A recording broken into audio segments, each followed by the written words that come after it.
Okay, thank you very much, Dr. Jacqueline Caulfield.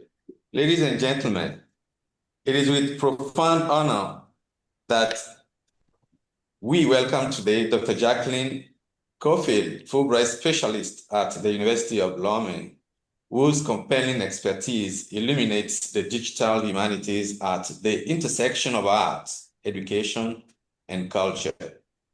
Dr. Caulfield is an accomplished researcher, educator, and curator holding a doctorate in curriculum and teaching from Teachers College, Columbia University. Her pioneering work integrates interdisciplinary and multimodal methodologies to redefine how we learn and acquire knowledge. Her presence here enriches our collective reflection on the digital humanities and inspires a creative dialogue between tradition and innovation. Dr. Caulfield, please, you have the floor. Thank you so much, Dr. Agbo. Good afternoon, everyone. Thank you so much for continuing to join us in person and online. I would like to begin by again thanking the U.S. Embassy in Lomé, particularly the Department of Public Affairs, and the wonderful faculty at the Department of Anglophone Studies at the University of Lomé for the invitation to join you here in Togo, the care and the ongoing collaboration that make these conversations possible and so enriching.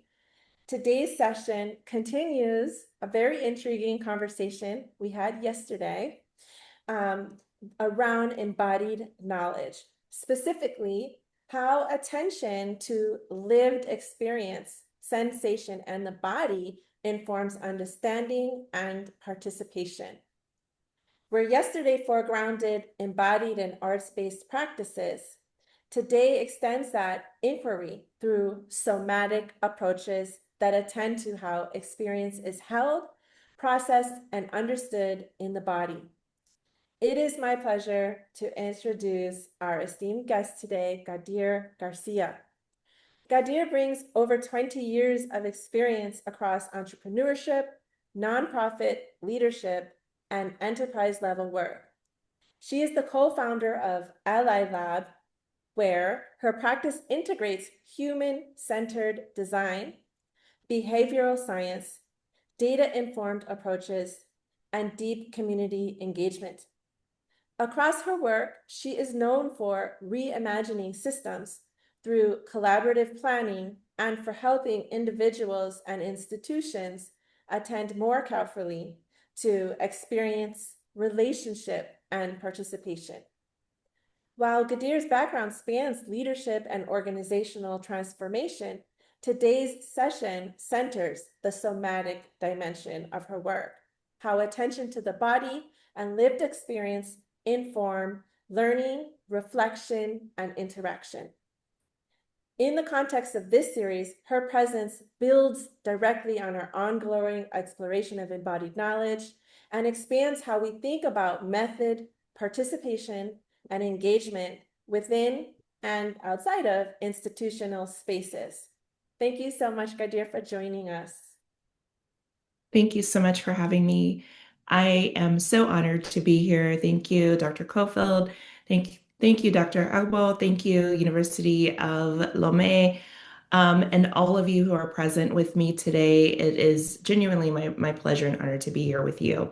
As Dr. Caulfield stated, my name is Ghadeer Garcia, and I spend my days really helping leaders and organizations navigate change, which means that I get to spend my day observing and watching very smart, capable people such as yourselves encounter new methods that don't always align with how they work and how they think, meaning always trying to fit a process into something that maybe isn't aligned with who you are and how you show up in that work.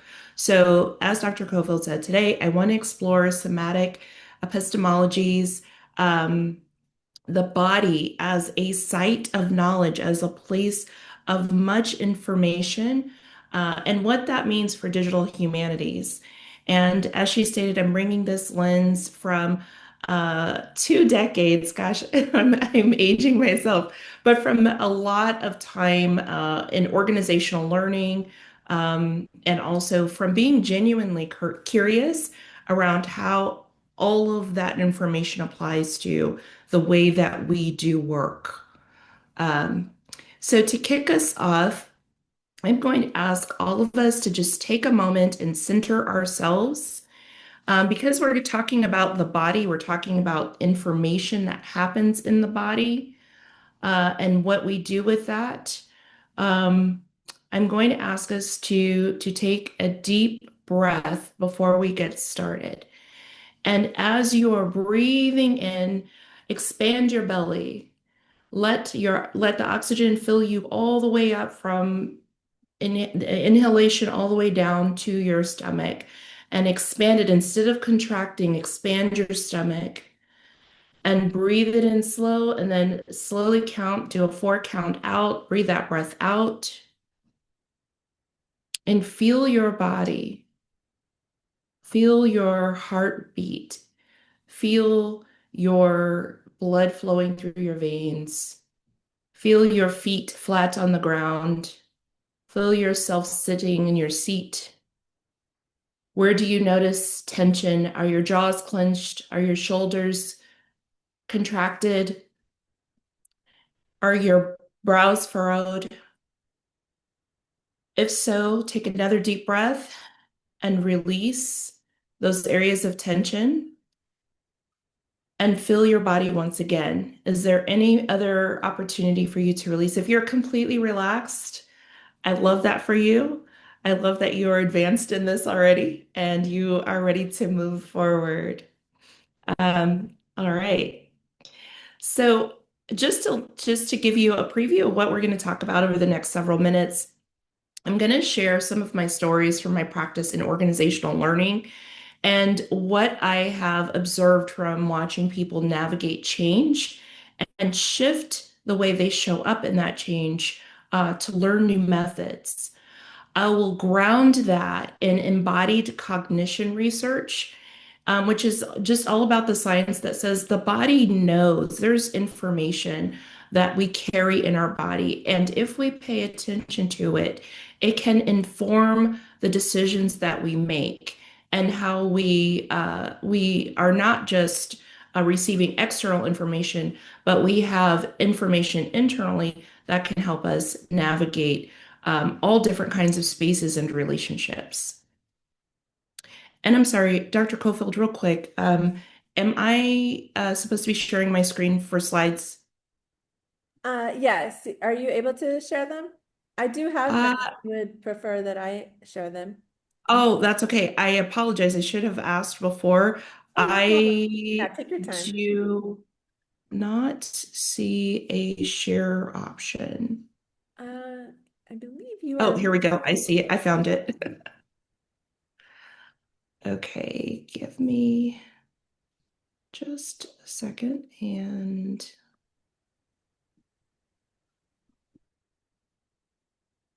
oh, my apologies. All I was, here we go.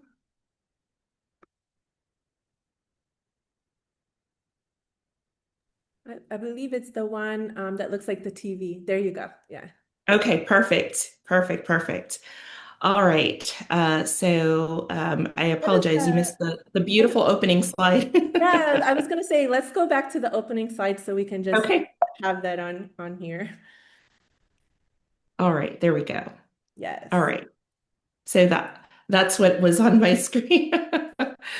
Okay. All right. So we've taken a deep breath and we hopefully are centered in our bodies. And so we're going to start to think about what information is happening or what information are we receiving as we are, one, sitting here today together, and two, hopefully, as we move through this information together. All right. So in this statement, this is a statement from a client of mine um, who said, I know this is the right decision, so why does my body feel like this? And it's interesting because cognitively, oh, sorry, did I stop sharing? Can you see? Yes, we can see it just got smaller. Oh, okay. Um, why am I feeling this way if I know that this is the right decision for me? And the idea is that a lot of times when we are faced with a decision, we ignore the information that is being provided to us in the case of um, what our body is telling us.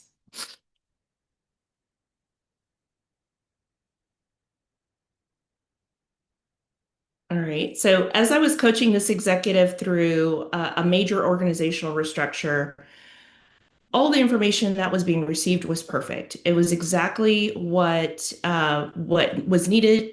It was sound. It was strategic. Her team agreed, and she was happy to articulate exactly what the problem was and how to align her team around it. But every time we had a conversation about the next step and moving into implementation, I noticed that her body would shift. She would lean away, her shoulders would kind of creep up a little bit closer to her ears. I noticed that she had that tension line in her jaw, and she would clench, and there was kind of almost a resistance. Things like she would grip her armrests and on her chair, and so after a couple of times of noticing this, I asked her, "What's going on with your body right now? What's happening? What are you experiencing?" And let's talk about that. Like let's stop all this other process and get into the heart of what's happening with you.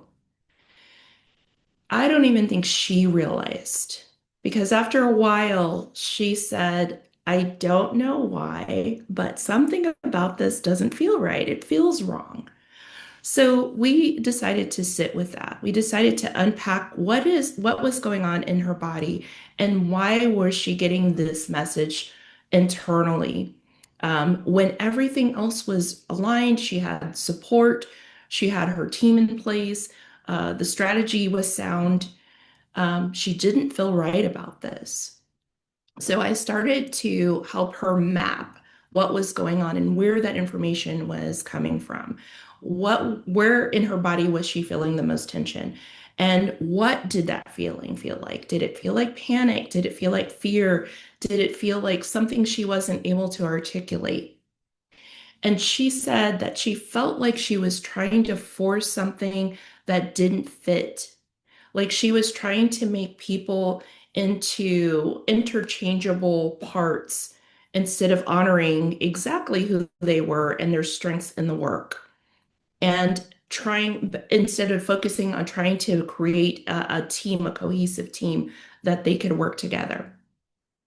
So, in just those few moments of talking through what was going on in her body and helping her find the words to describe that, she was able to explain exactly what was stopping her from being able to move forward and why she was reacting and responding in that way. Her body knew something that her mind was still trying to process and figure out, that her mind was still trying to talk her into. And that was that this restructure of the organization as a machine rather than individuals who were contributing to this change was not the way that she wanted to learn. And it was more disruptive to the relationships that she had in place and to the flow of the work that needed to be done, even though it sounded good and it made sense for this to move forward. The plan wasn't wrong because the logic was bad. It was wrong because it was built on an epistemology that didn't match how the organization functioned. And her body could sense that before her mind was able to process all of the reasons why this may or may not go as smoothly as planned. So we redesigned the structure. We still had the same goals. But we decided on a very different approach. And we talked about one that would honor the reality of the relationships that were in place and the way that folks wanted to work together, not just the work that needed to get done. And again, acknowledging that her body knew and that it was registering all of the things that were askew before her mind arrived there. So that was one of my earlier experiences in this work. And that taught me that the body knows things already that our analytical mind is not necessarily going to process in real time.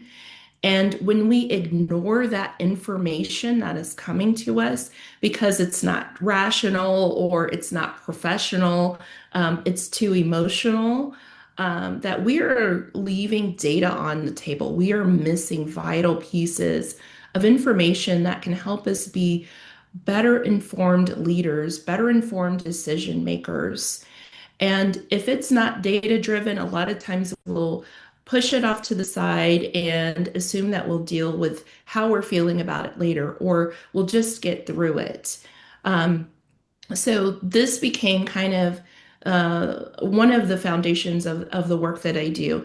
And it's interesting also because I've been thinking about this for a long time and thinking about how people move in different work environments when you have a task or when you're in a role that you don't feel aligned with, and how we force ourselves to conform or to align in a way that goes against what our body is telling us. And so I'm going to pose a question to you to think about, and then hopefully have time to come back to it. But I want you to think about what might this mean for how we do scholarship, how we choose our methodologies, how we teach and how we learn. And so I ask you to think about those questions and explore those ideas. And then hopefully we'll have a chance to come back to them a little bit later. So speaking of data, I do appreciate data and I do really enjoy digging into the research around this. And I also like to be precise. In embodied cognition research, there are a number of scholars that have put out some information that I found to be useful. Francisco Varela, Sean Gallagher, George Lakoff. They make some claims that some people don't agree with, that can be seen as radical. But I'm going to go down kind of the top three, in my opinion. Ghadeer, let me First, interrupt you real quick. The slide you're showing us is coming up as black. oh, Can you maybe refresh your screen? oh yeah, I'm sorry about that. Okay, I don't. Hmm. All right, let me try this. My screen went blank also just now, Okay, and so while you're doing that, I'll work on pulling it up too. okay. And technology is amazing when it works, but when it doesn't. Yes, no problem. Um, Okay, here we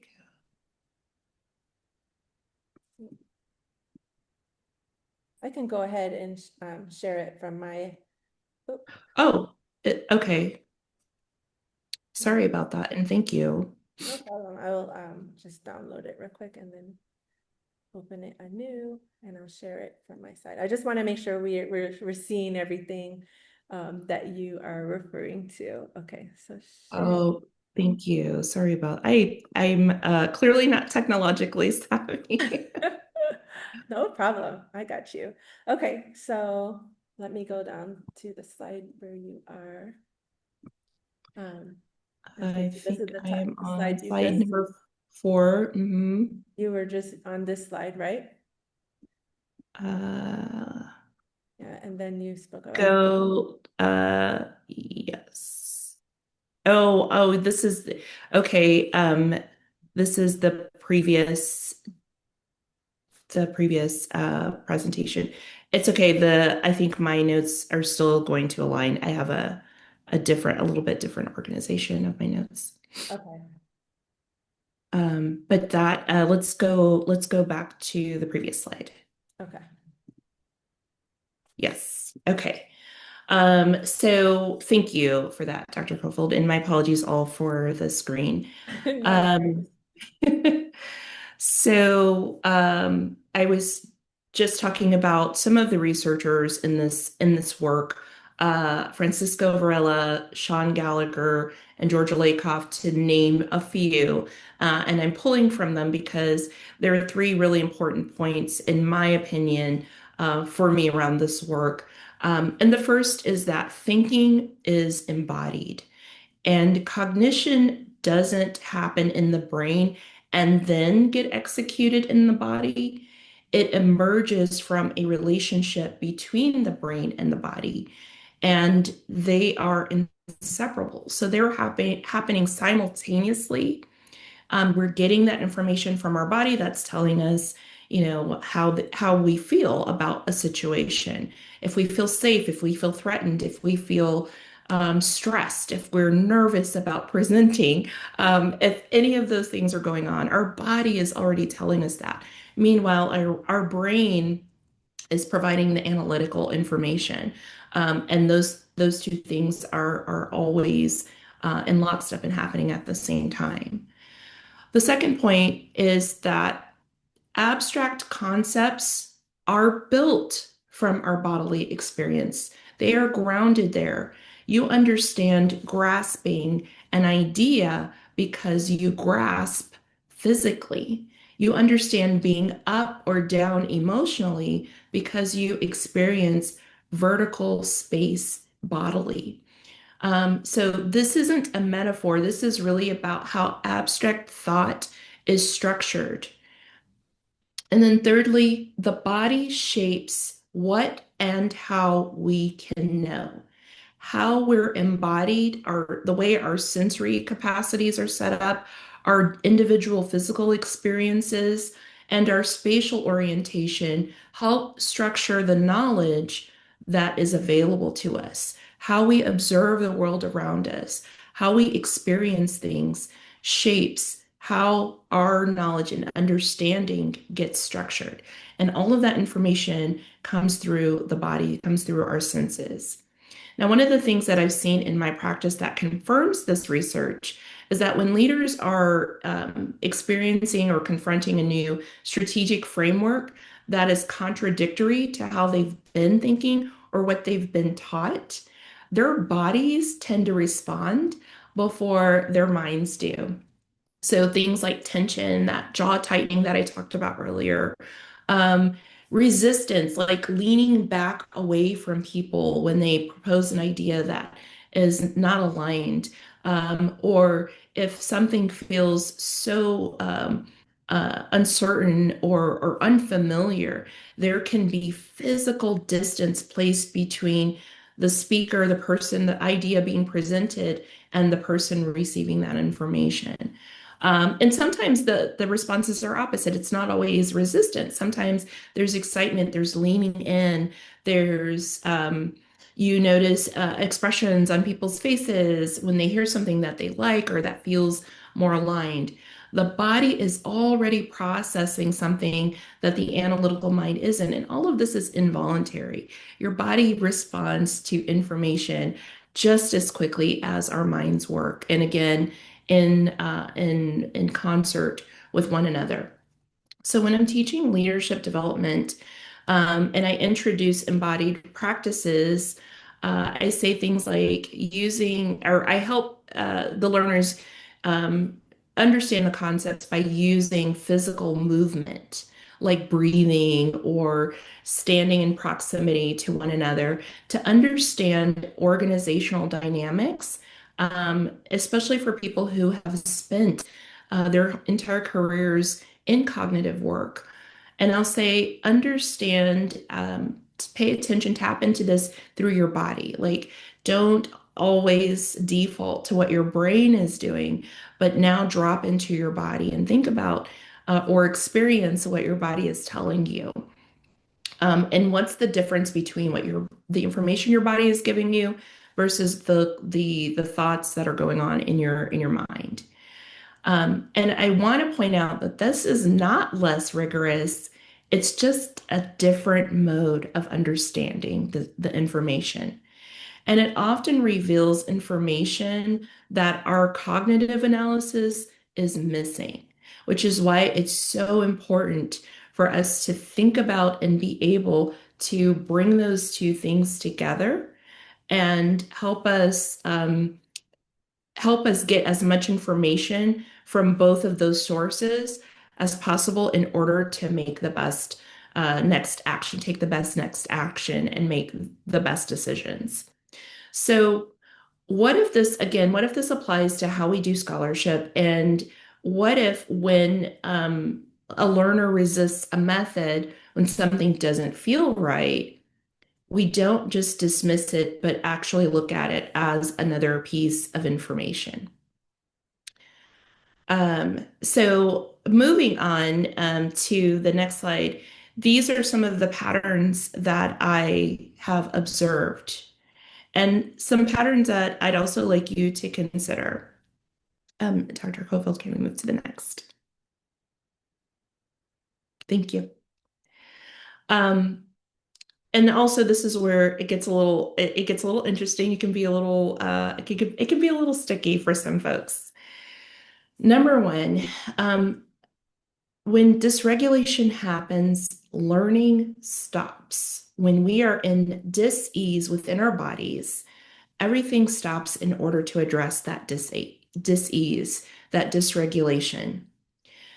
Methodologies are not neutral. Every method embodies some assumption about what knowledge is, what's being learned, how it's structured, how it is presented, who's producing it, and what is worth measuring.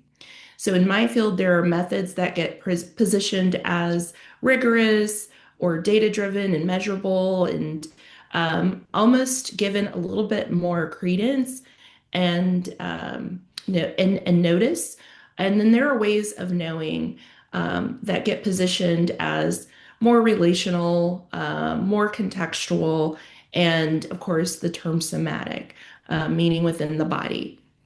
So I'd like to challenge that hierarchy and ask the question, what if that hierarchy is not necessarily culturally specific and it's not a universal truth, but what if what we're calling rigorous methodology for certain questions in certain contexts with certain epistemological assumptions are inadequate for others? I think about this again often because this is the space that I'm in all the time. But it gives me an opportunity to observe and gather different types of data. And it helps me understand how culture actually works in an organization. It helps me kind of show up in rooms and not be noticed so I can really see what people are doing and what they're communicating through their bodies and what they're not receiving when they are in dysregulation, what they're not picking up on or not able to move forward in because they are dysregulated or the information is not aligned. So that relational somatic knowledge is powerful when we pair it with the more quote unquote rigorous pieces of information. Now, I want to also preface everything that I'm saying today through the statement that I'm looking at this work through the lens of living in the United States with a Western mentality, Western background.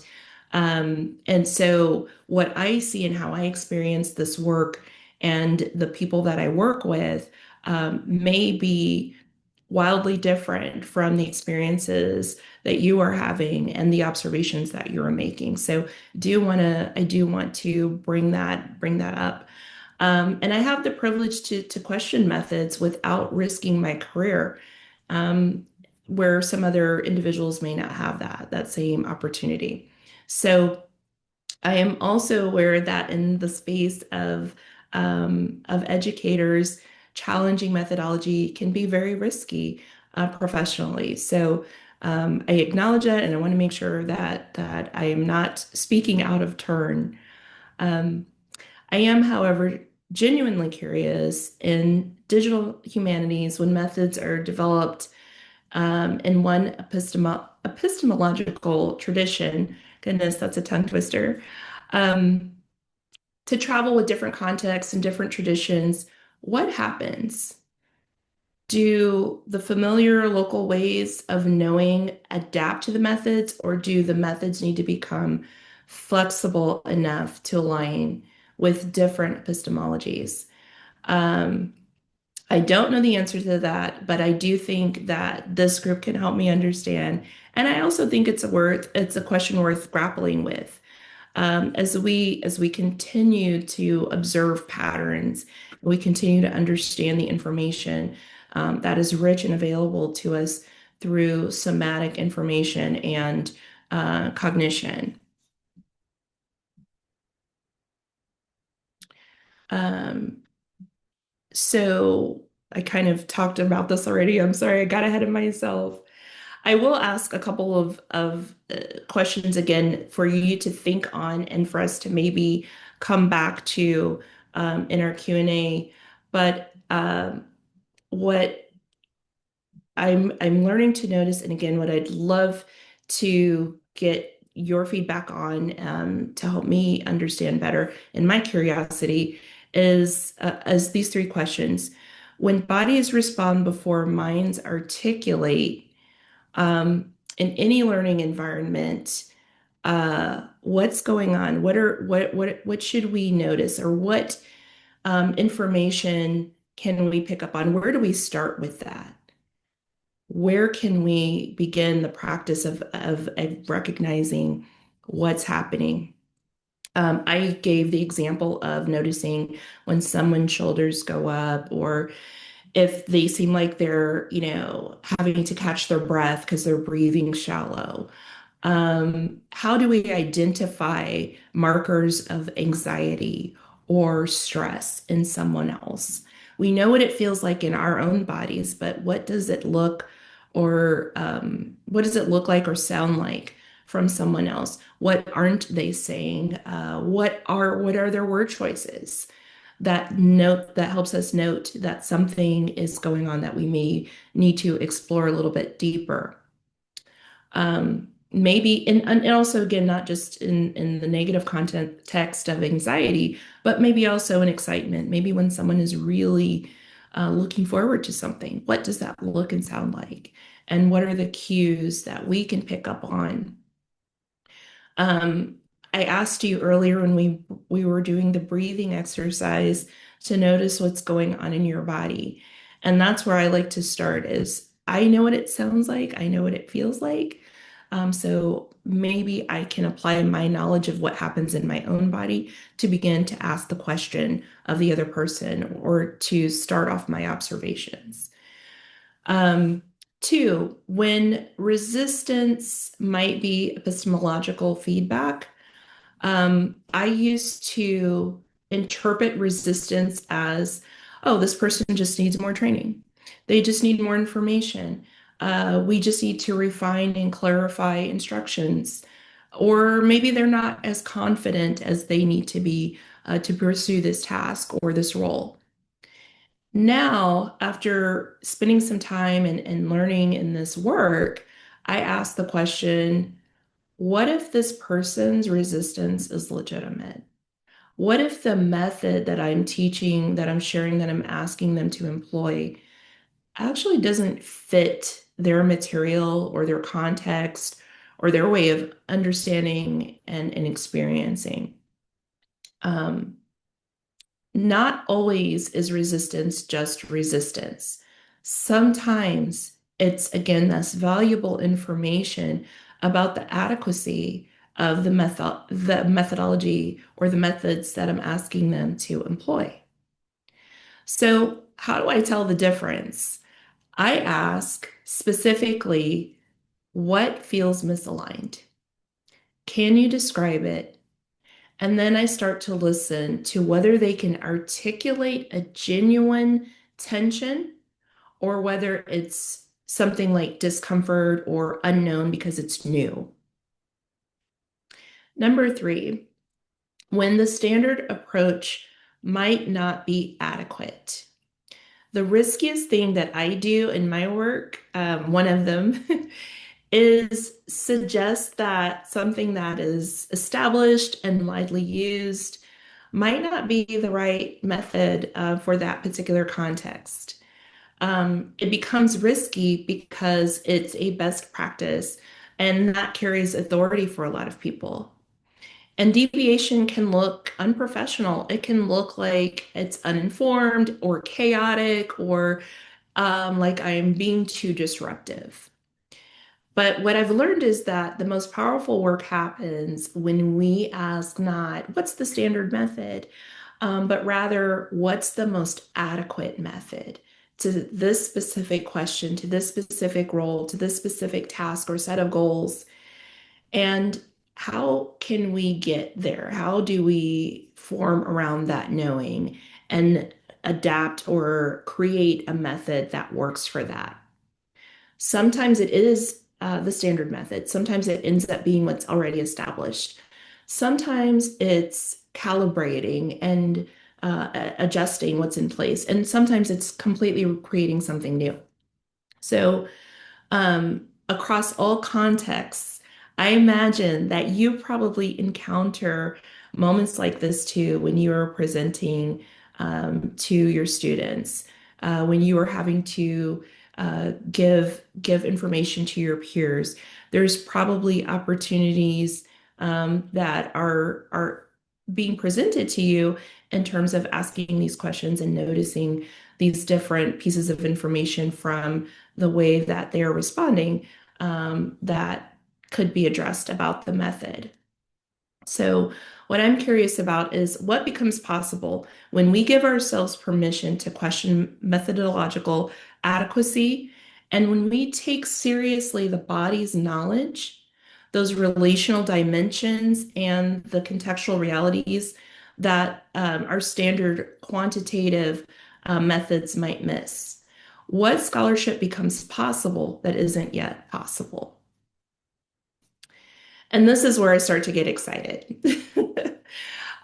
Clearly, I could talk about this all day because once you start to see the body as a site of knowledge, once you start treating our natural somatic responses as data and you start questioning whether standard equals adequate, everything starts to open up. From my work, I know that leaders who learn to notice bodily responses make better decisions. And there's plenty of data that supports that. Organizations that really honor relational knowledge alongside quantitative data navigate change more effectively. Teams that create conditions for regulation, for that emotional and somatic regulation, they learn faster and they learn more deeply. And so, what if that's true for scholarship as well? What if we develop research methods that include somatic knowing, not as something for control, but again, as data? What if we build teaching practices that create conditions for regulation, for knowing when insight becomes possible, knowing that that's when insight becomes possible? What if we begin to create space for a methodological innovation that's driven by epistemological adequacy, not just what's already established? Using that calibration or creating something completely different. And then what questions could we ask with those changes that we were not able to ask before with the current methods? What knowledge then becomes accessible? What becomes um, more available to us as we continue to lean into that information, that somatic information?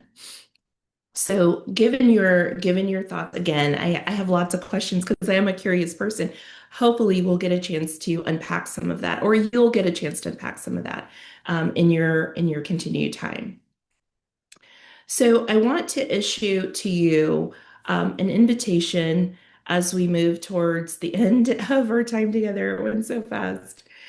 Um, Not just something to notice, but for the next several days in your week, as you're learning, as you're teaching, as you're interacting, as you are in different spaces with different relationships, notice when your body responds to something before your mind can articulate why you're responding that way. What is it telling you? What would you learn if you treated the information that your body, the responses that your body is giving you as information instead of just noise, instead of just an annoyance or a distraction? I don't know what you'll discover, but I'm genuinely curious. I'm going to do this experiment myself and do my best to track what do I notice, what information comes to me as I'm paying attention to what's going on in my body.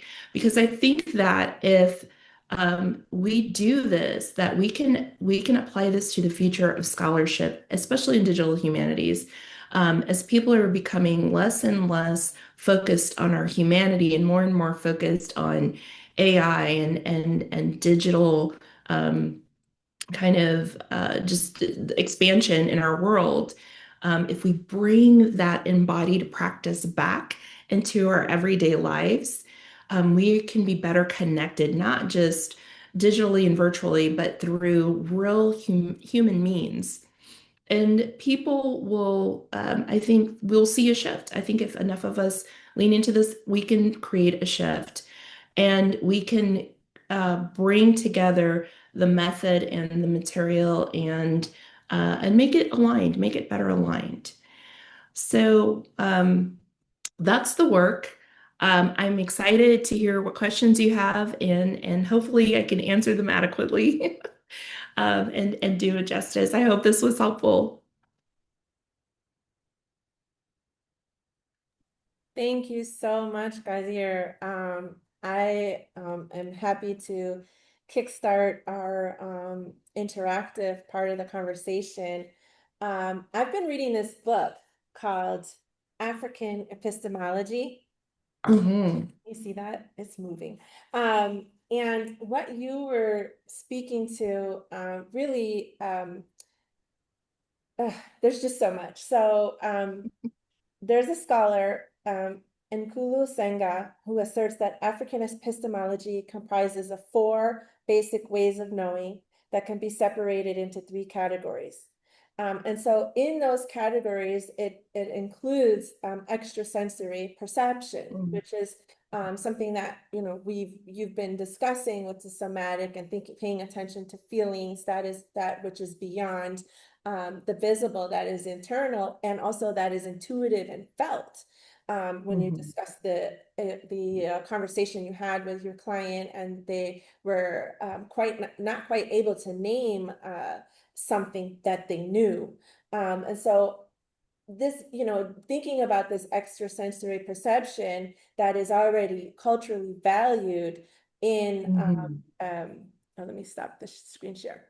So thinking about this extrasensory perception that is already culturally valued in African and African diasporic traditions, I think that is a very interesting place for us to have this conversation. But before I get into my question, I also want to acknowledge something that was percolating for me while you were talking is, this idea that, um, at the core of humanities is the contemplation of the human experience across different Yeah. modalities and disciplines, right? So you have literature, philosophy, cinema, etc., the various arts, all under the umbrella of humanities. And essentially all of them are contemplating, exploring this human experience.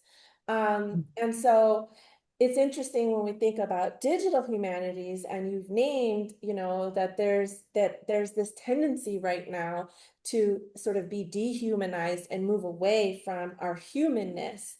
And I really appreciate even the slow way of speaking that you bring to us as a model, that you even started out with reminding us to center our body as we have this conversation talking about digital humanities, because we have to remember the humanities part, the human experience, even while we enter into these digital and technological domains and advance them.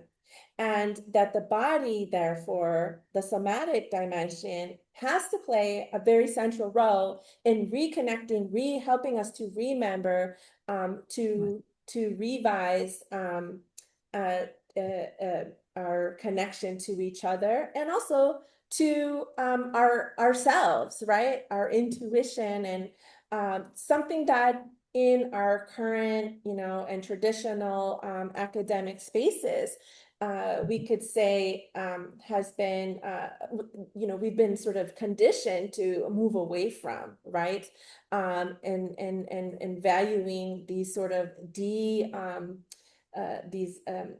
disembodied ways Yes. of interacting with knowledge, that Mhm. is considered objective. And I love that you talk about the non-neutrality of methods, Mhm. because this concept of objectivity is something that we really challenge right now in all across all research, because nothing is neutral. And so this idea to assert that something could be neutral and to claim objectivity in method and in research is a very dangerous path that has historically been utilized to subjugate us and marginalize people around the world. So now I'm going to get to my question, and speaking of question, I love your invitation. You keep reminding us to be asking questions. You're using words. You are modeling for us, how to be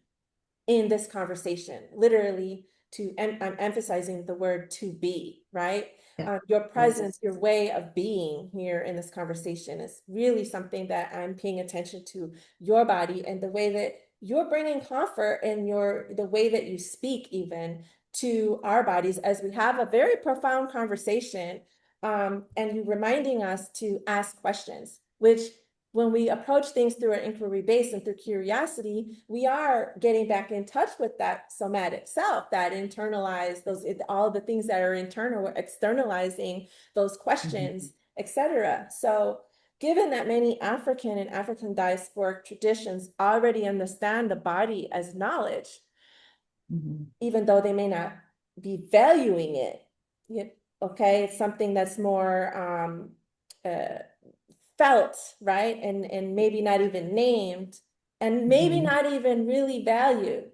And that's something that I, hope that we can be encouraging ourselves to do, is to place value in these Ah. academic spaces through our research, through our focus, through our questions. How might scholars working in these contexts in the African diaspora be uniquely positioned to lead the broader humanities conversations about somatic methods, rigor, and epistemology? Yeah, I love that. Thank you. First, I love everything you said. It's so aligned with the way that I approach my work, and thank you for the compliments. It is a challenge. It's a challenge to be embodied. We live in a time and in under conditioning, especially that encourages us to be dissociated from our own selves, let alone from one another. So I think you actually you kind of answered the question by talking about value, putting value on the fact that one, we already know this within the diaspora. We are already familiar with the concept of the information that the body gives us. We see it in the data of our healthcare. We see the data that comes back about what happens when our bodies are under immense amounts of stress. And that stress oftentimes comes from us not expressing or not being connected to our somatic selves in a way that gives us information to navigate how we move through the world and how we interact with one another. So I think the part one of the answer is that we have to remember the value of this work. We have to remember the power of the information that we already possess in our bodies. Part two is that we have to practice whatever the opposite of dissociation is. I don't have the word for that, but coming back into our bodies so that we can be connected to one another in a meaningful way.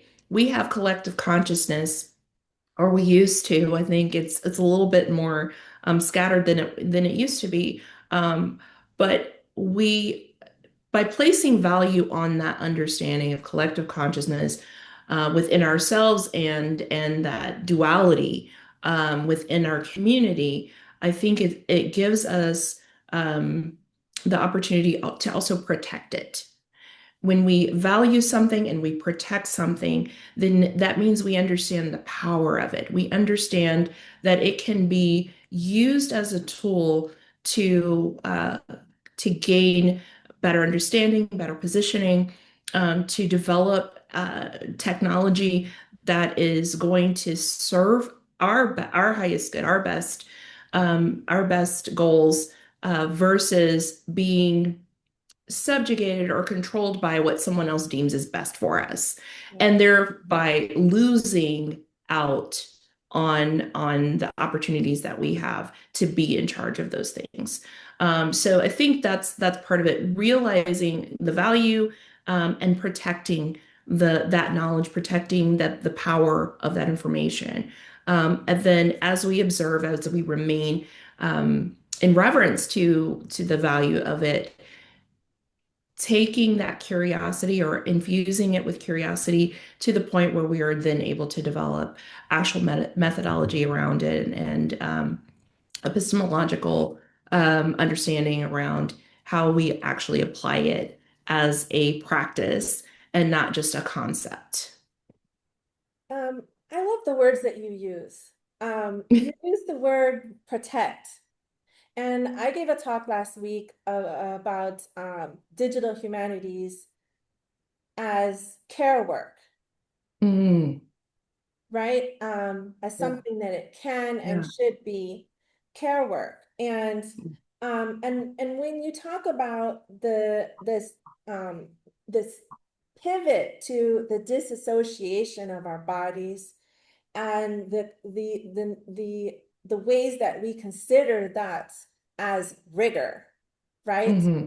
Disassociation, quote unquote, so-called objectivity, right? The missing out or the failure to see or recognize or value intuitive and extrasensory perception. Hmm. I started to think about, and I'm just going to say things that I'm thinking out loud because I want to model that for students, right? This is how we move the conversation forward. And Yeah. so when you were talking, and honestly, us being two women right here having this conversation, I was thinking about how these concepts of care are often Hmm. associated with the feminine, and Yes. these and in these academic spaces, the feminine, the care ethic, the embodied, the intuitive, right? They've Hmm. always been sort of downplayed, Yep. right? Because for whatever, that's a whole nother conversation about why. But we're just Yes. naming it what it is, that Yes. these are proclivities Hmm. of our gender, right? These are natural Hmm. ways of being that we've had to unlearn and learn other disassociated ways and apply Yeah. those and behave those and code switch in those ways to perform. Hmm. So we become these performative academicians, right? Hmm. Um, Hmm. knowing that there's something missing, right? And I love how you talk about we're missing out. We're missing data. There is Yeah. data that is not So much. being that is not present because Hmm. not because it doesn't exist, but it's because we have learned to ignore it. And so this sort of, I don't want to, and maybe it is this, there's a connection to this masculization of these, Yeah. these methods. And Mhm, mhm. also we need to open up and, and think about, the roles of those things. And so I'm gonna let the audience and everybody continue to, as I say, marinate or pontificate on that. Love But I it. just wanted to put that out there because it was I coming, love it. it's coming up Yeah. to me, I love it, and I will say this real quickly. Two things. One, I think it's called rigor because we are fighting against that natural that natural occurrence in us to pay attention to that information. Our body serves a purpose. It's not just a meat bag that carries us through the world. It has so many more functions, and humanity does not exist without the body. Um, Additionally, I will say that I think this dissociation and this I'll say dominant culture around the way that we have to move through the world is also, in my opinion, a function and a tool of control. It's easy to control data. It's easy to put things into categories and place labels. When we're talking about somatics, you don't know, those of you sitting in the classroom, having all the same experience essentially at the same time with the same people, maybe feeling different things in your body, even though you're at the same time in the same place, uh, your experience is different individually from person to person, or there could be a number of you having exactly the same experience, feeling the same way, ready to express a certain thing in a certain way. And that's you can't necessarily control that or guess what that's going to be. Um, and that doesn't feel good to those that want to have control over how outcomes are. So knowing that and recognizing that and being able to tap into what it looks like and how you can create environment, create culture, create practices that support that expression and that recognition of what the body can do is very powerful. And I also think that that is particularly poignant in this time where information about us is being harvested. How do we react and how do we respond? How do we engage with virtual settings? What are our patterns? What are our patterns? And so when we're talking about living in a digital world, digital space, and the importance of digital humanities, we also have to recognize that our information and details about ourselves are being harvested because that information is meaningful, it's powerful. And for us to be able to place value on it ourselves and to reclaim that and to protect it gives us an advantage. It brings us back together. It brings us back into our bodies. It brings us back into community. We're already naturally a communal group of people. I cross a couple of different parts of the diaspora. My family on my father's side is Caribbean. My mother's family is Black American, and our experience in the United States as Black Americans is unique in itself, but it is connected. It's connected, even though it's been fractured. And for us to recognize the value of coming back into our bodies and to bring that information to a place where we protect it and we use it above what it's being harvested for gives us an advantage. And so that's my little soapbox about that. But I love exactly what you're saying. It's so aligned. Again, I love your choice of words because when you say fractured, immediately I think of needing repair, Yes. Yes. and Yeah. so and we have been talking even I know when I was in the American literature course today, I was talking about the fragmentation, the disconnection that we have in Mhm. the diaspora. Um, Yes. and and and this information that you're talking about that's being harvested about us in these technologies, right? So there's a tendency towards the misuse Yes. towards further possible subjugation that we Mhm. need to resist through returning to this idea that that information is culturally, somatically, and sensorily Yes. situated, right? Yes. And Thank you. you use research terms like patterns, because I'm about to move into a methods question in a second, but yeah, I mean, when we even when we I was in the literature course today, and when we're reading a good book, we're having feelings. Yeah. That's what's making the book good. Yes. If you didn't feel anything, it wasn't a good book. Music, If you went to the music, movie, art, all that. yes, Yes. exactly. If there was no No. feeling, we don't we make a judgment that it was Yes. not good, right? Hmm. So why Yep. don't we value then Hmm. those judgments in the research space? And so thinking about this data, right? So we've acknowledged a lot of things, and I see a question coming too, and I appreciate that. I want to think about what kinds of you've raised important questions about knowing and archiving. I mean, and because you mentioned data, and so now I'm thinking archiving, right? So what are some examples of ways that uh, somatic methods could be meaningfully archived using digital approaches that you have seen or that you would like to see, Hmm. uh, that don't flatten the embodied knowledge, or stripping it of its dismembering it from its cultural context?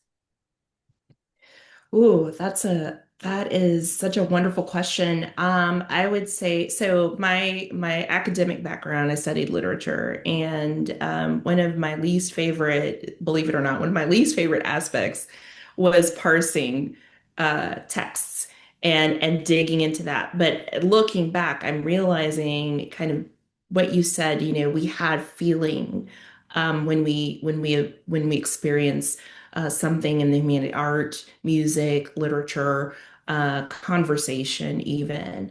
And I think, gosh, it's something I don't know if this is exactly an answer, the right answer for your question, but I think I would like to see that as a primary method of understanding what we're experiencing. Is just everything couples with questions. Everything we see a return of curiosity.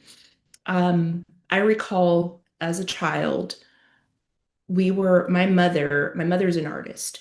One of the things my mom used to do when we were kids is she would go to the grocery store and she would let us touch the produce so we could feel the different textures and smell, fresh fruit, fresh vegetables. What does it smell like? Look at the bright colors. For her, a lot of things were sensory.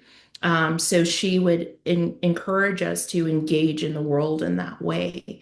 Um, and I think it's the questions is, before we embark on new information, to preface everything with questions. Build that into the way that digital archiving happens. Before you enter this space, here are some questions to consider. What other questions can you develop?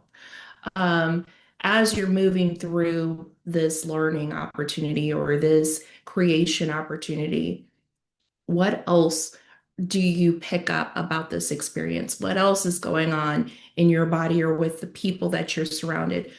When I am in a group of clients and I'm talking to people, I'm tuning in to what they don't say. I have this course that I facilitate, and there's an activity that is called comprehensive listening. It's all about comprehensive listening, and we show this clip. It's a very 1 minute clip of this woman with no sound, and she's talking, and you get to see all the emotions passing across her face. And then we ask the participants, what did you hear? Well, nothing, the sound didn't work. But the question becomes not just what did you hear with your ears, but what else, what other pieces of information were coming to you through your body? So I think prefacing everything we do with questions and ways that lead us into being curious about not just the data of quantitative data, but qualitative information as well. So I don't know if that helps, but I think, like I imagine in my mind's eye, I see like the way we walk into a museum and there's a little pamphlet there that says, this is this, and what do you notice? And what is exciting to you about this? And what can you draw from that? Oh, And then I think absolutely. that's simple. It's I love simple, but that. I think remembering to remember to be curious. Yeah. I mean, I'm a qualitative researcher through and through, and so I really appreciate that. Even in my dissertation, where I was looking at the aesthetic practices and epistemologies of three living Black women artists, it was empirical, so I was interacting with them over the course of a year, observing their studio practices, but also having conversations with them one-on-one, and then bringing them together in community to have conversations with each other. So I was framing it as a participatory thing as well, because I use photo elicitation and video elicitation where they would bring in content, and that would be the jump off for the conversations, right? That they brought, as opposed to me bringing stuff and asking them what they thought. So it was participatory because we were all adding to the development of this work. And something that came up for me was that I was noticing, and I've even gave a presentation at a conference last year, was their playlists. Yes. The role that music was playing in the studio. And so then I went down a rabbit hole of analyzing, really paying attention carefully to the music that they were Yes. choosing to listen to, Yeah. right?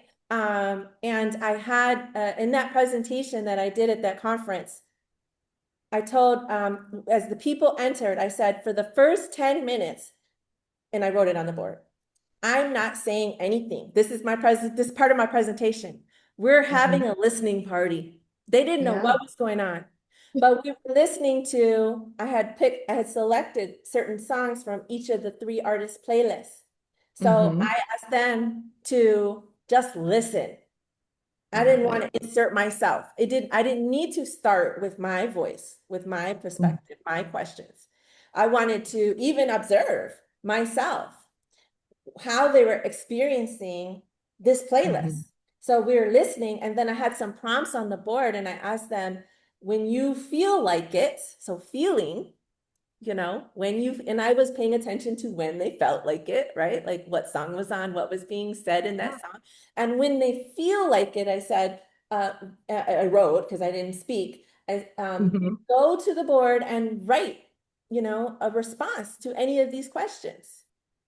So it was data, it was a presentation, but it was also data collection, because I also still have that. So I love, that's the beauty of qualitative research. And I think that in the humanities, we really need to experiment and do that type of work and go down those what we call rabbit holes, which is like, follow the feeling, follow what we're seeing and what is happening, what people are feeling, follow those things, let those guide our questions. I had my initial questions with the research, but as we went along and they kept talking about, I'd ask them, is there any sonic aspect of your studio space that you need or you require or you produce?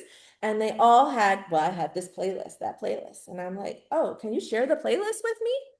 I'd like to see. I would like to see what that playlist is. And then I would listen to it and see so taking note. And so when we talk about data in the humanities, right? Feelings is data and archiving that. And so the question then becomes for us, how do we archive those feelings? Part of how we do it is these conversations, right? Yes. Because again, this idea of the somatic, our bodies are the archive. Everyone's listening. We're all here with our bodies, whether because we're synchronous, we're live, right? Mhm. Yes, there might be people who listen to this later and they will have the energetic exchange of that moment in their own. We won't witness it. It won't be synced with ours, but it still will matter. It still will happen, right? It's just like a Absolutely. movie. If somebody makes a film or makes a song, when you listen to it or when you watch that movie or when you read that book, it's not in sync with the timing. The timing is different, but the feeling still emerges and is worthy of taking note and is not to be minimized. And so, I think this is something that is so interesting for us to continue to think about as we think about digital humanities is what is data in the digital humanities? Yes. It's not just quantitative, it's not just numbers. In fact, maybe the numbers are not even as welcome as the feelings, so anyway. It's taking the boundaries off to allow ourselves the full range of being human for one, but also the full range of bringing in all of that information. Mhm. It makes us exponentially more learned in those experiences. And I think archiving, to your point, I love what you said. Our bodies become the archive. Mhm. Um, Within the diaspora, we know what that looks like. It shows up in how we communicate through sound, Mhm. how we communicate through, and at least in my family, in the two cultures that have crossed in my and that make me, it shows up in our food, Mhm. the way that we come together around the table. um, I am a big fan of music. I use music throughout my life. My father plays music, my mother sings. And so music was always a big part of our lives. And so I knew what kind of mood someone was in by the sounds that were happening in the house. Yeah. And the same with my own children. They know, like, and also through sound and color and smell. Mhm. Smell is a really big piece for me as Yes. well. Yes. I infuse scent into my home, and it's a huge character for how I create the environment. And all of that information, when people come to my home, they say things like, I feel so calm here. It's very peaceful here. I notice things like well, I might have a shoe free home anyway, but they take their shoes off and then they tuck their feet under them in a very comfortable, settled in sort of way. They get more food instead of, the polite, I'll just eat a little bit. They go in and they help themselves in the kitchen. And there's and that those might seem like small things, but they communicate big messages to me, and they help inform the way that I continue to interact with people. I host people from all over the world in my home throughout the year, and most of the people that come are from different cultures than mine. I have made a lot of friends from Muslim countries. I do not practice Islam, but I learned so much. I had an imam in my house who sang beautifully, and it changed the atmosphere. And I learned his passion for his role. I learned about how deeply valued or how valuable he feels his talent is, his singing, because he kept singing through the night. When prayers were done, he continued to sing and hum, and it was beautiful. So there's so much there, and it does carry. We carry an entire archive with us, Yeah. and to be able to translate that digitally, I don't know the secret, and maybe it doesn't need to be. I don't know. Maybe Yeah, some but of the answer I think is going to be fluid because even, it when you has to just be, talked yeah. about smell, it made me think about really good books can make Yes. you smell. Yes. And I'm wondering then, can we digitize smell? Are we digitizing it now? Yeah. Yeah. Right? So Yeah. I'm gonna, as you can see, I love this conversation and I can go on. All right, so I'm gonna have to pull my ring back because we got other scholars in the room. Do we have people in the room or online who have questions? I'm gonna go ahead and there's someone who made a comment, Patron Haneku. He says, I like very much the concept of collective consciousness and the idea of creating awareness about it, which your presentation has explored beautifully. I don't know if you have read about Professor Avano's take on multiple consciousness, which extends the conversation with Du Bois' theory of double consciousness. I think it is a great contribution to building an epistemology that takes into account awareness of location and production of ideas in a context that seeks our healing advancements as Africans. And that's part of the beauty of this conversation, because I really want to encourage us to think as Africans. Yeah, I love that. I love that.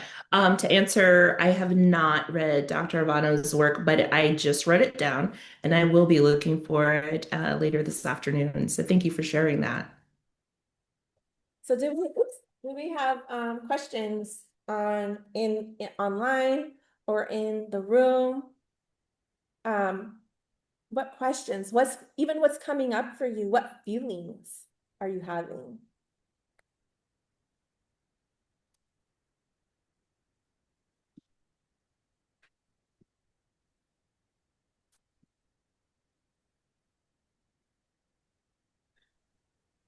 Dr. Cofield, there is one question in the room. Okay.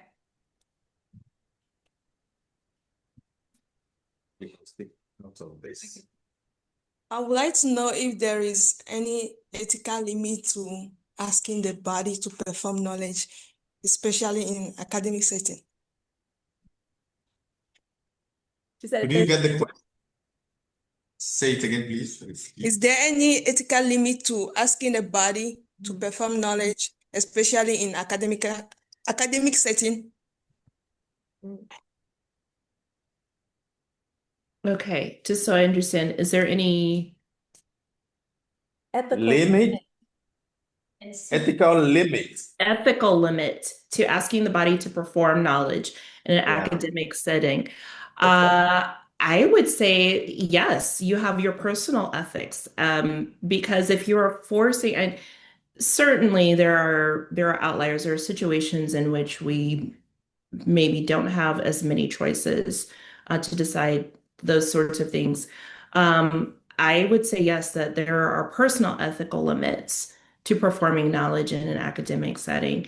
And that is hopefully also the opportunity to challenge what's being performed and to ask for a different presentation, a different idea, a different set of methods in order to progress through that learning experience. And also to express why those limits have been met or reached or surpassed even. To talk about, this doesn't align and I'm unable to XYZ because it goes against my ethics. It goes against, it's not how I learn or what I understand the world to be through my lens or what have you. But being able to articulate that, I think yes, there are limits. And the responsibility on us that are beginning to understand and practice this is to challenge those presentations, those methods, or to adjust those boundaries. Because if we are learning something new, sometimes we have to examine those boundaries and understand why they are in place and where they come from. And are they continuing to serve us, or are they causing us to regress and keeping us from expanding further? So it's a bit of a double sided question, and I think it's a great question. Thank you for asking. Yeah, I love that question. And I this idea of ethics and performance. And I love that you mentioned about the personal context of it. And literally, I want to bring, into the conversation that I am a mother scholar, right? I am a mom, a mother, and a scholar. And so we have a whole area of scholarship where we call it mother scholar, right? And while we're having this conversation, I just got a call on FaceTime from my daughter. She's 7. And I'm bringing that up because, when we think about the ethics of performing in academic spaces, as a mother scholar, something that has been often sort of a feeling that me and others, because now I do research in this area, right? I even have a podcast on this area.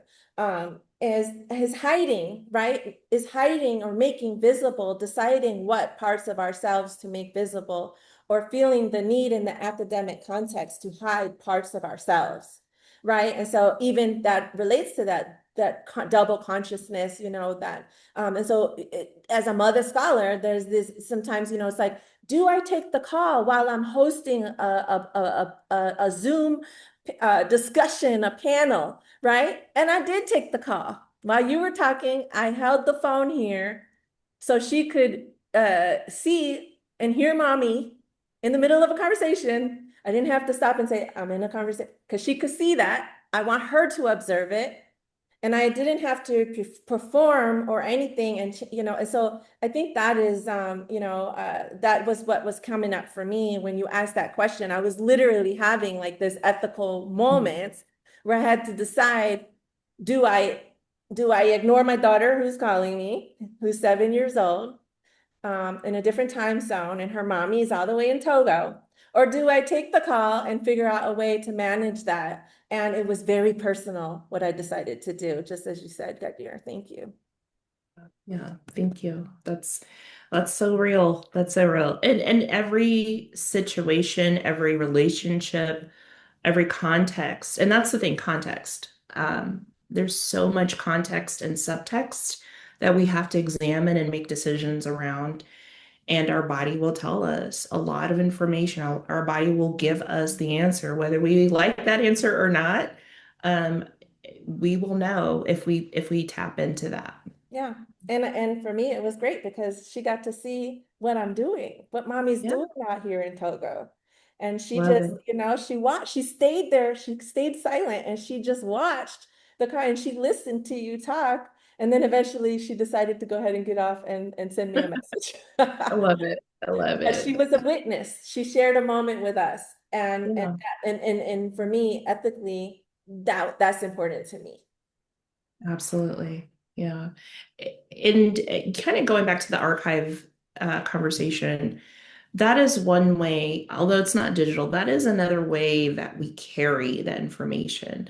The practice of observing what people who are valuable to us, that we hold dear to us, do, how they move and behave, how we interact, what we witness can teach a lot, whether we're cognizant of that or it just lives in our bodies. That's information that we carry with us. If any of you have heard, yourselves say, well, I did it this way because my grandmother did it that way, or my mother did it that way, or what have you, that is that embodied knowledge that we carry with us. Tradition is embodied knowledge that we carry with us. And it extends beyond culture and practice around non-academic, non-scholarship, non-professional things into those spaces as well. So, my kids, my son and I are very similar. I have a 20-year-old son who lives with me, and I have an 18-year-old daughter who lives in Bosnia. She's studying right now. And people tell my daughter all the time that she's a mini me, but my son behaves more like me. So I don't know which one is right and which one isn't, but they both have embodied knowledge from the environments. And we can shape that once we tap in and we understand the power we have to embody those, to recognize what we're embodying and then shape methodology around that, then we can influence too. And that moment was digital because we're on Zoom. Yeah. There you go. She was on FaceTime. So Yeah. that was a digitized embodied experience that she's about to go on with her day, knowing she just participated with us all the way in Togo. And you where you are. Yeah. You know what I'm saying? So that was a transatlantic moment. I love it. Extended beyond, and it was multi-generational too, guys. Oh, So yes. power, exactly. You know what I'm saying? So this is how we have to be thinking. who's included, who's invited, Mm-hmm. right, Mm-hmm. to the digital humanities conversation, right? And that's Yeah. part of the ethical conversation as well. I love your question. So anybody else? And I want to honor your time, Ghadeer. So maybe we'll just take one more question from the audience or online. Thank you so much. Hello, Gracia. Please, can you hear me? Yes. Yes. Yeah. My name is Jeremy. I really appreciate your presentation. And talking about body knowledge, I remember that when, for example, I am in an environment and I'm given a task to do, once I've started, I can realize that I start sweating. To Mm-hmm. me that my body is a non-verbal communicator, saying something that I'm not saying directly. And that is one thing. The second thing is that sometimes when you are afraid, your heart will start beating. And you know that, but anybody knows and see if something is going on. And when you were also talking about the fact that our body knows things that our mind hasn't named yet, it reminded me of a class I followed of, once again, Prof. Avono, and the class was on poetry. And he was saying that when you are walking, your steps are producing a sound. And it is not only a sound, but rhythm. And I've tried and I can feel that is something very great. And our body is already a knowledge that we can explore, we can use to produce meaning, but we are just ignorant on that. We are ignoring it, and having you talking about that is a great opportunity for us again to use it. Since we are students and scholars, we can tackle that aspect of knowledge to make difference and to fill in the empty spaces or works or researches that people have not yet done. And for that, I would like to know if you have another example to give us on how your body will know something that your mind haven't yet know or mentioned. Thank you. Thank you so much, Jeremy. That was great. I want to acknowledge the three examples that you gave of the sweating and the heart rate and the rhythm. I think those are beautiful examples. And I will say I'll start with like the sweating, the heart rate. Sometimes we acknowledge that as fear or nervous. I mentioned earlier that I was very nervous when I was preparing to come online, and I was talking with Dr. Cofield. I was like, "Oh my gosh, I'm so nervous." Even though I do this, I talk to people every single day. Sometimes groups of people, sometimes individuals, and I was still nervous. And so a lot of times we synthesize that the sweaty palms or the heart rate as a bad thing. But sometimes it signals to us that there is something good to anticipate. And so for me, the question is to examine, okay, where is this coming from? Why are my palms sweaty? Are they sweaty because there's somebody in the room that I'm impressed by or that I deem as more knowledgeable or um, I don't know, more important, I guess, for lack of a better example. And so I'm feeling nervous, or is it because I'm excited and I really want to do a good job and I want to go and present this information in a way that feels meaningful to the people that will hear me talking? Same thing with our heart rate. Our body gives us information because we had to rely before we had digital, exchanges with one another. We had to rely on the outdoor environment. We had to rely on all of the elements. So I grew up in a rural setting, and before I would leave for school, I would look out the window or I would go stand out on the porch and feel the air, the direction of the air, the temperature of the air. It's very country of me, I know, but it would give me information. How was I going to dress for the day? Did I need to pack an umbrella?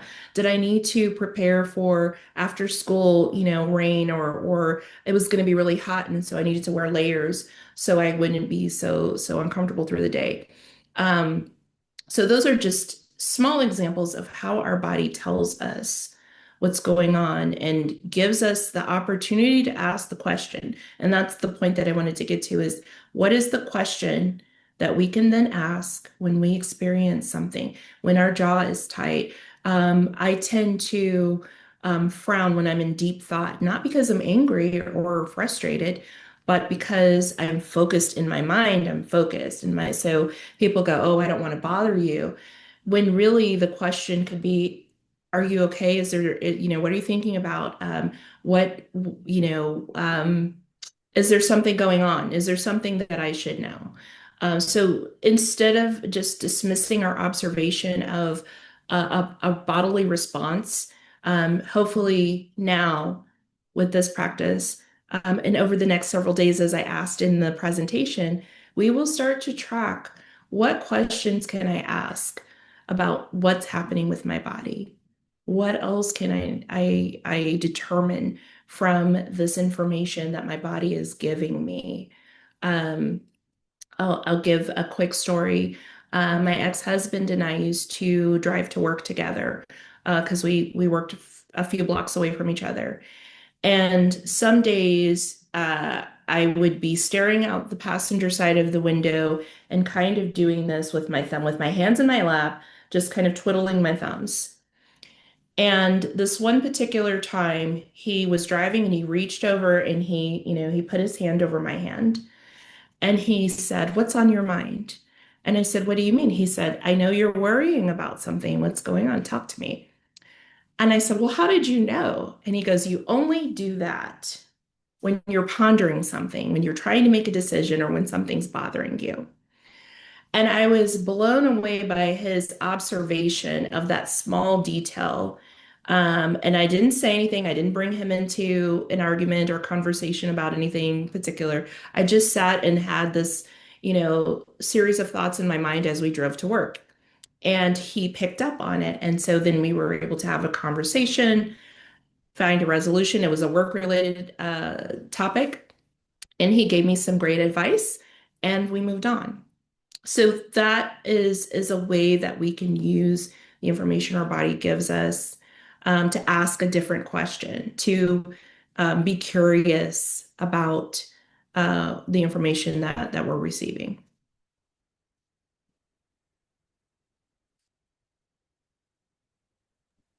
Thank you so much. I see Dr. Agbo has posted a question. Interesting. I think I need a little more context. Reason is Helen? I'm not sure I understand. Dr. Agbo, are you there to elaborate? Yeah, I'm here. Thank you. Yeah, thank you for the presentation. Oh, thank you so much. Yeah, it was great. And while you were speaking, this question arose to my mind, and I wanted to put it clearly. We know of a president, the Senegalese first president, whose name was Leopold Sédar Senghor, in the frame of the negritude movement, which is similar to what we know in America, which is the Harlem Renaissance. Ah, yes. Yeah, it is likely the same thing, I think. And this president said, emotion is Negro and reason is alien. And in this assertion, in the framework of the movement we know to be the negritude movement in the years 1930s, 40s, and 50s in Africa. So by saying this, I think the president, the author Senghor, wanted to show how the reason, or African people rather, African people with their culture and with their context, what they do is to express their emotions instead of using reason like the white people or the Westerners. And then I can see that, I feel that today, almost all African people and the diaspora as well are struggling to bring these things out, like what emotion really means and what it stands for. For long, it has been forgotten and even pushed aside. And people didn't venture into it like research. And even lecturers, when they teach, or in literature, for example, when we teach literature, we don't lay emphasis on such aspects, which are crucial to my understanding. But now I understand that this session that we are holding brings more light to me and allows me to wide open the knowledge about what the body can stand and mean, even while reading a literary piece. There are things that we can decode Yes. and explore and help students go beyond the just literary meaning and use these things that are decoded to write their papers and bring in knowledge into the field as well. So that's the point. Thank you.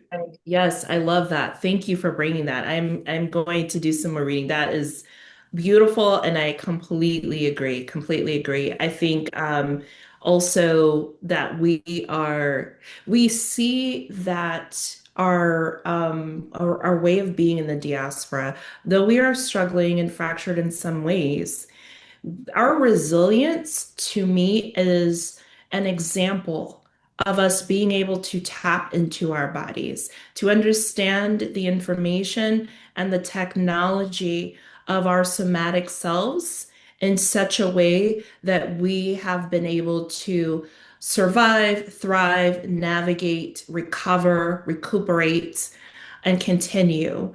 And I think that we will see a renaissance of that as we continue on, as we build on the integration of digital and humanities. And I'm separating those two purposely, but because we have to remain human, we have to remain in our humanity. And the more that we understand this, the more that we have control over the digital versus the digital having control over us. But I really love that. Thank you for sharing that. That's beautiful. Thank you, Dr. Abdul. That was just, really profound to think about the moment of reading, paying attention to that. Absolutely.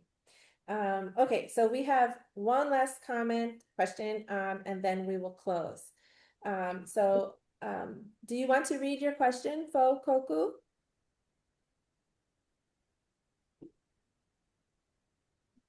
Or I can read it for you. It says, while trying to read the body, which stand do you consider better for scholars in arts and humanities? Body from an anatomical stand or body from an artistic or gestural point of view? Oh, what a great question. Um, when I'm thinking about somatics and I'm thinking about scholarship, I would say that this is, I would say both, but when we're talking about information, I think anatomically, because we're talking about your physiological response to stimulus.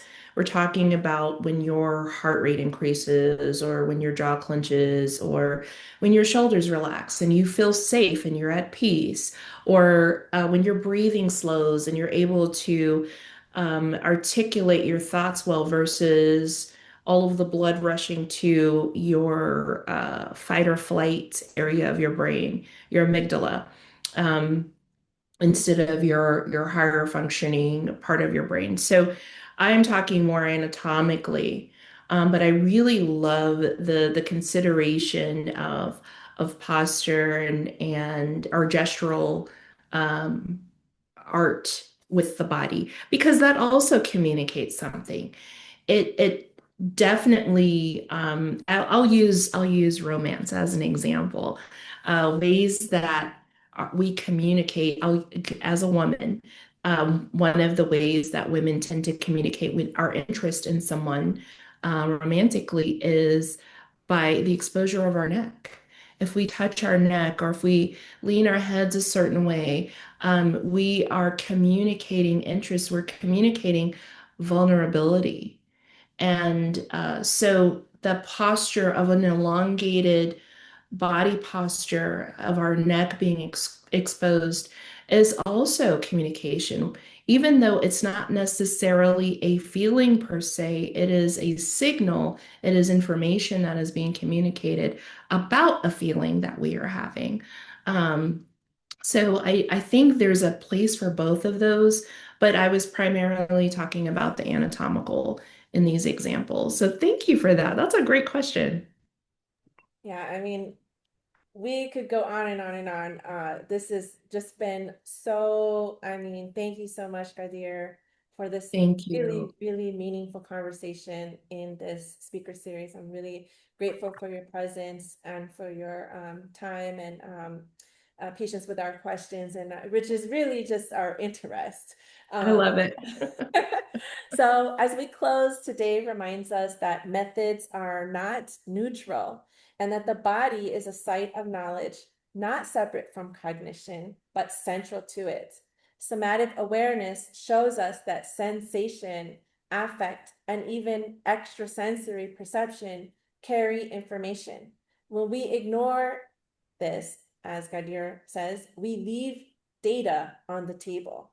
We were also invited to think about how embodied ways of knowing can be archived digitally without being flattened, and how African and African diasporic traditions position scholars here to lead these conversations, in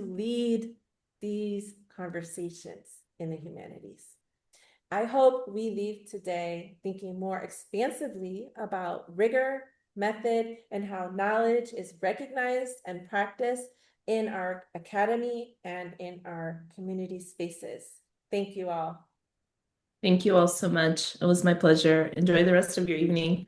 You Thank too. you. Thank you.